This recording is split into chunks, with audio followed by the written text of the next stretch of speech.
Bueno, en la aplicación en el ejercicio que veíamos, entonces esta persona está buscando un polipasto para estas características, para fundición y con movimiento, estos dos movimientos.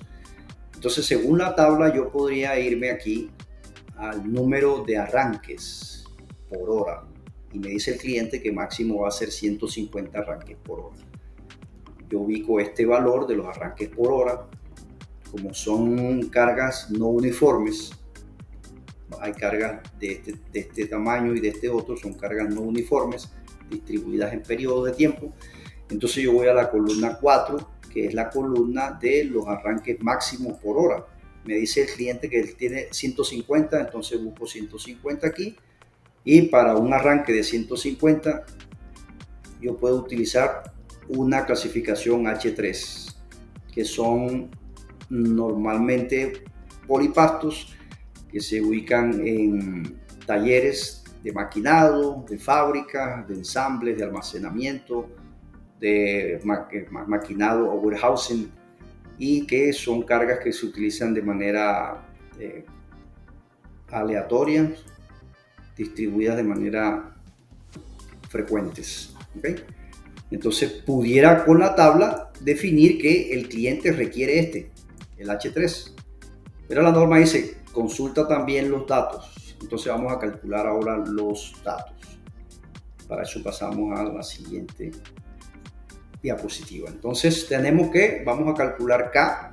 K es el factor de carga efectiva media. P es la probabilidad de carga, es decir, aquí va a ser el número de cargas que va a ser la probabilidad de que se cargue el polipasto, el número de cargas o el número de elevaciones. Y la W, en este caso la W es la magnitud de la carga, o va a ser también la relación que hay entre la capacidad del polipasto versus el izaje efectuado. Entonces tenemos que los cálculos de P, veíamos en el ejercicio que en los 15 minutos del ciclo, el cliente nos dice que la mitad de esos minutos va a trabajar con la primera pieza, la segunda pieza, luego va a trabajar con la segunda pieza, unos 3.5, 75 minutos, y en el último movimiento va ahí en vacío, porque ya no tiene más movimiento, tiene solamente dos piezas. Nos queda entonces calcular W. ¿Cómo calculo la W? Que es la capacidad nominal versus la capacidad utilizada, en este caso en el ejercicio. Entonces él estaba considerando comprar uno de una tonelada, ¿verdad? De una tonelada que equivale a 980 kilogramos.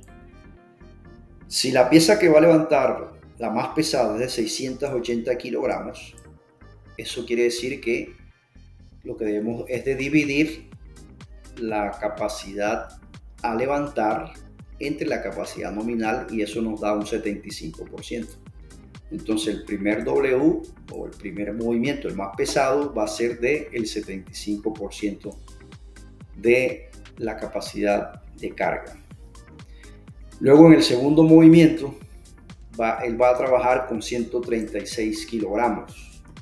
Ese quiere decir que va a trabajar con un 15% de su capacidad nominal, que es una tonelada o 980 kilogramos.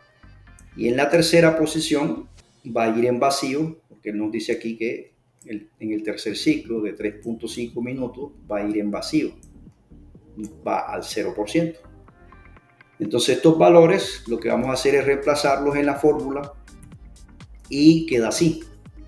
Entonces el primer movimiento, que va al 75%, que es 0,75 al cubo, por el tiempo, que es la mitad. Aquí lo vemos, 0,5, son 7.5, entonces el tiempo es 0.5. Luego vamos al segundo movimiento, que vamos a trabajar con el 75%, con el 15%, perdón, y vamos a trabajar con el 25% o con 0.25 en el tiempo, que es el 25% del tiempo de los 15 minutos. Y el último movimiento vamos al 0 porque no estamos en vacío, y en ese caso es el 25% restante del tiempo de ciclo de 15 minutos.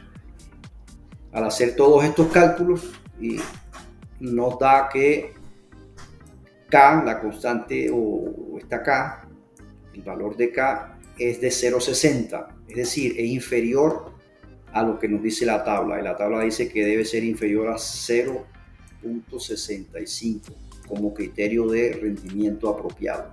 De manera que la selección en la tabla de un H3 fue correcta, porque en los cálculos nos da que está por debajo de 0,65. Y de esa manera se hace la selección del polipasto para el cliente. Entonces el cliente para ese ejercicio va a requerir un polipasto H3. Ya va a depender entonces ya la selección del fabricante y otros criterios que obviamente deben tener en cuenta. De esta manera entonces HS3, el estándar de ASME para rendimiento, nos ayuda a la selección de los polipastos. Recuerden entonces ASME HS3 raya 1, que es un complemento de ASME B30.16. Hasta aquí es la respuesta. Espero después seguir con HST raya 2 y HST raya 4, que son un poquito parecidos, pero tienen también sus propias características. Que tengan buena tarde.